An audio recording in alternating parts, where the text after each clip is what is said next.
Bismillahirrahmanirrahim. Assalamualaikum warahmatullahi wabarakatuh. Perkenalkan, nama saya Adrian Augustriana dari kelas manajemen 2A reguler. Kali ini saya akan menjelaskan tugas yang ke-1 KWI tentang hasil analisis kita mengenai perekonomian di sekitar kita di kondisi saat ini pandemi. Dalam konteks krisis pandemi COVID-19, publik berdebat tentang mana yang harus diprioritaskan, kesehatan ataukah ekonomi. Kesehatan umumnya diartikan sebagai meminimumkan korban pandemi COVID-19, terutama tingkat kematian. Sayangnya, ketika membahas ekonomi, kebanyakan orang mengartikan ekonomi sebagai sesuatu yang sangat sempit, misalnya pendapatan, penghasilan, atau pertumbuhan ekonomi. Kalau dalam konteks ekonomi makro, salah besar kalau ekonomi hanya diartikan sebagai hal-hal tersebut. Ilmu ekonomi membahas aspek yang jutaan kali ini lebih luas dari hanya pendapatan GDP atau pertumbuhan ekonomi. Ilmu ekonomi adalah ilmu tentang alokasi, bagaimana mengalokasikan sumber daya dalam arti luas pula, seperti aset finansial, juga alam, tenaga kerja, pikiran, dan lain sebagainya, yang sifatnya terbatas untuk mencapai kesejahteraan masyarakat dalam arti luas setinggi-tingginya. Jadi fungsi tujuannya adalah kesejahteraan atau welfare, bukan pendapatan atau GDP atau pertumbuhan ekonomi. Betul, kesejahteraan adalah fungsi dari pendapatan, tetapi jelas bukan satu-satunya. Seandainya betul pendapatan adalah satu-satu atau bahkan faktor utama penentu kesejahteraan, tentang ini tidak bisa menjelaskan apa yang disebut Australian Product atau Seizure Product seperti terlihat dalam gambar. Itu nampak bahwa peningkatan pendapatan per kapita tidak sejalan peningkatan kebahagiaan. Ketika pendapat meningkat, kebahagiaan masyarakat tidak, atau hanya sedikit mengalami kenaikan.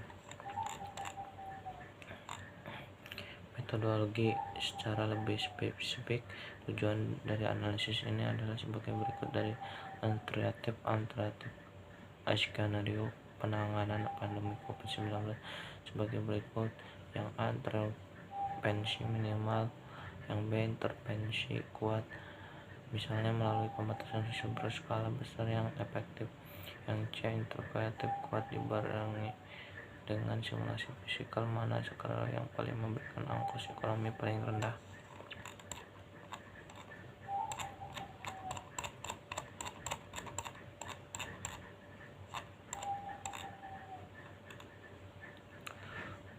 Kali ini saya akan menjelaskan dampak dari pandemi COVID dalam simulasi yang didekat dengan mekanisme sebagai berikut.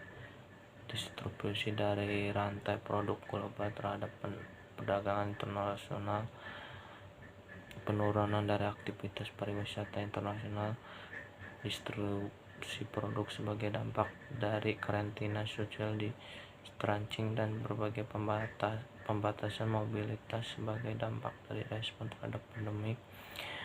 Untuk dampak pandemi COVID-19 yang tidak tertangani dengan baik dilakukan melalui parameter mortalitas, kualitas human capital, dan kenaikan dari risk premium Indonesia yang menunjukkan peningkatan ketidakpercayaan pasar. Dampak stimulus spesial.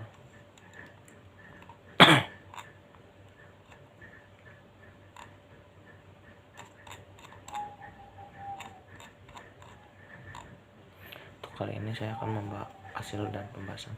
Sebelum membahas dampak utama terkait ongkos ekonomi dan baiknya, kita melihat dampak dari berbagai skenario di atas terhadap pertumbuhan ekonomi nasional untuk lebih memahami mekanisme dari dampak yang terjadi terhadap perekonomian. Seperti terlihat pada tabel 26, nampak bahwa dalam jangka sangat pendek, yaitu di tahun 2020, strategi minimal and protection hanya menurunkan pertumbuhan ekonomi sebesar 0,9%, poin jauh lebih kecil dibandingkan skenario suppression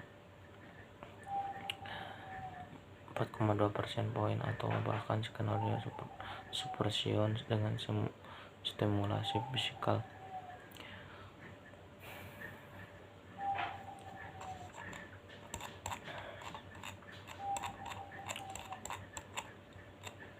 Untuk kesimpulannya terakhir dan catatan akhir, tujuan utama dari analisis ini adalah menggestimasi ongkos ekonomi yang lebih komprehensif dari berbagai alternatif skenario penanganan pandemi COVID-19.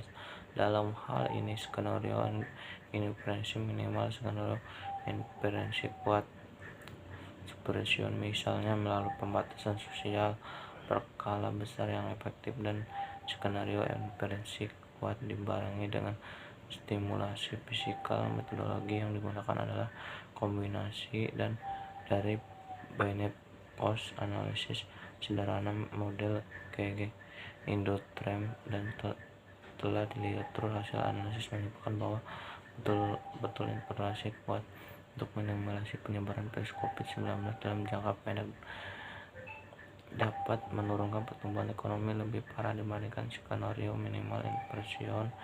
Akan tetapi, kesimpulan ini hanya berbasis satu variabel, yaitu pertumbuhan ekonomi yang tentunya bukan satu-satunya faktor ekonomi yang penting dalam analisis ekonomi. Kedua kesimpulan yang berbeda didapat dalam konteks jangka panjang, di mana justru pertumbuhan ekonomi jangka panjang dapat lebih tertekan kalau skenario yang terjadi adalah inflasi minimal. Demikian pula dalam konteks efisien analisis cost benefit analysis, CBA menyimpulkan bahwa kerugian ekonomi dari strategi inflasi yang kuat.